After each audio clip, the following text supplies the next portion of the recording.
I said that I thought the Ravens were going to win by 21, just in a fit of excitement for Lamar Jackson.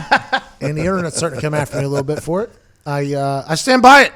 I think the only reason why the Niners win is because that D-line, and they bring a linebacker down, can get pressure on the quarterback on third downs, which is the money down, which is how all of football operates is via third downs. And they dominate on third downs because they put everybody in one-on-ones. And if you have a weakness on your offensive line, they expose it, they sack, they put pressure so you can't make an accurate pass. You're off the field, you're punting. Jimmy G and the boys and Kittle, one of the most explosive players in football, get the ball back, bang, you're off and running. Mm-hmm. I think with the Baltimore Ravens, that offensive line is very good, very talented. And not only do they have 5 offensive linemen, they have 8 because they have 3 tight ends. I think that could be the kryptonite for the old 49ers. I could be wrong. 49ers defense did struggle against Kyler Murray, though. Twice. And that offensive line, from what I've been told, is pretty good at one-on-ones. They might not be great as a group yet because they're kind of a couple pieces coming together, and they might be now, but early in the year. But in one-on-one situation, I've been told that offensive line is good in one-on-ones, which is why on third downs they were able to make some hay because it's what it is it's one-on-ones. And whenever you have one-on-ones on the O-line and you can beat them up a little bit, that affects everything. That affects the secondary because the secondary can sit because they know that the quarterback isn't going to have a lot of time. So Richard Sherman, who's a very smart, athletic, and talented football player, he knows that ball is either coming out quick or it's coming out high or off, so that you can eat off of that. It all goes off of pressure off a quarterback. So if you got a good offensive line, you're in a good spot. Russell Wilson, also a mobile quarterback they struggle with. Kyler Murray, mobile quarterback they struggle with. I would assume Lamar Jackson, that offensive line, could be a problem for the Niners. I think it's so demoralizing, the fact that Harbaugh has that statistician constantly feeding him probability. 25-year-old, He goes right? for it on fourth down all the time. I mean, that's got to be hard because usually you're like, oh, we got him the fourth down, they're going to punt.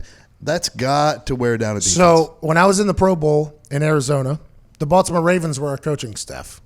And in our first meeting, it was in the locker room, which was just like an open conference room in a hotel. J.J. Watt was sitting right next to me. Hi, J.J., Pat McAfee, nice to meet you. He said he followed me on Twitter. Yeah, that was very nice. I'll follow you back. Nice. But J.J. didn't know that was going to be an entire week of basically an interview to learn everything there is about a guy who just was running roughshop on the NFL and had been doing it his own way and lived in a log cabin. I mean, I had a lot of intrigue by this. So that was something that was, noticeable for me. There was Andrew Luck was there, obviously teammate, so we chatted a little bit. Getting a chance to meet the greats was awesome. But Harbaugh came in and addressed the team for the first time. And he said, we are going to play football how we all have wanted to play football for a long time. And he even looks at me directly. He goes, Pat, we're not going to punt much. We're going to go for it on fourth down because that's what everybody wants to do. Everybody's just kind of scared to do it. This is the Pro Bowl. Pat, do you care? I was like, we just lost to the Patriots by 50. I'm in the middle of my vacation anyways. I don't care. He's like, good. I didn't think you would care. I'm happy you don't. We're going to play football how we want to play football. And now he has taken that approach that he had in that Pro Bowl locker room, has added a 25-year-old genius with analytics to back him up for it, and has become very successful. I would argue that not every team should do that, but if you have a player that can make something out of nothing, probably a good idea to go on 4th and 3, 4th and 2, 4th and 1 when you're averaging like 4 yards a pop with the guy. That's probably the smart move to do, but that is a fun team to play for whenever you're doing that now. That energizes your entire team. It was like last year when Frank Reich went for it in overtime against the Houston Texans. It was on like 4th and 4 or 4th and 5 or something in his own end. He went for it. They ended up not getting it. They lose because the Texans kick a field goal in overtime. The entire Colts locker room after that game said, we learned about our coach in that moment, that he believes in us, that he wants to win just as bad as us. It's a mindset, it's a mentality, and not only Harbaugh flipping and transforming that entire team to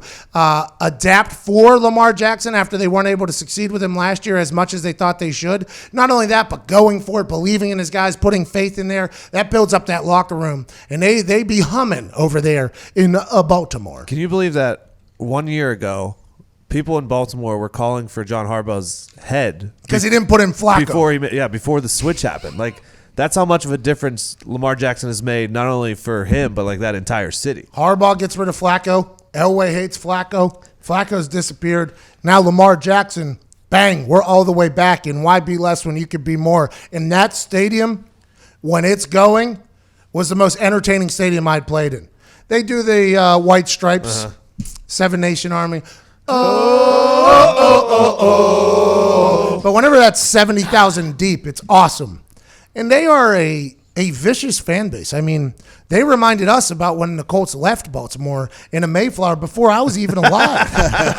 They let me know they were not happy about that. I'm like, well, I don't know what to tell you. I didn't do a damn thing. Savage move, by the way, just hopping on some trucks a day after telling TV you're not going anywhere in the middle of the night and leaving the team in the dust.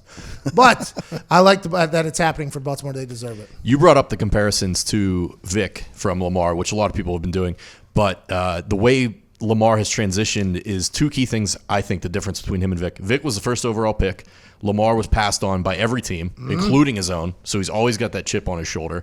And then Vick was shoehorned into a West Coast offense. They were like, we're going to put you in here. You got to make these throws. You're not going to run. They literally, Harbaugh, to his credit, changed the entire offense for Lamar. They've catered it to him. Yeah, and I think they've also – now, granted, I think Lamar willing and wanting to learn even more – does potentially come from everybody skipping on him. Yes. Does potentially come from at the combine them saying, hey, you're going to be wide receiver. I think all of that does come from that because he just wants to almost make everybody eat grumpy for what they said. So I like a good spiteful individual. I mean, I do it every day. I mean, I can't find enough chips to put on my shoulder. In that draft night when he interviewed with Deion Sanders and he was shown backstage with his mom watching all these other bums get drafted in front of him, he knew what was going to happen, and I'm happy he's putting into work to make everybody wrong. I like it a lot. He's fun to watch.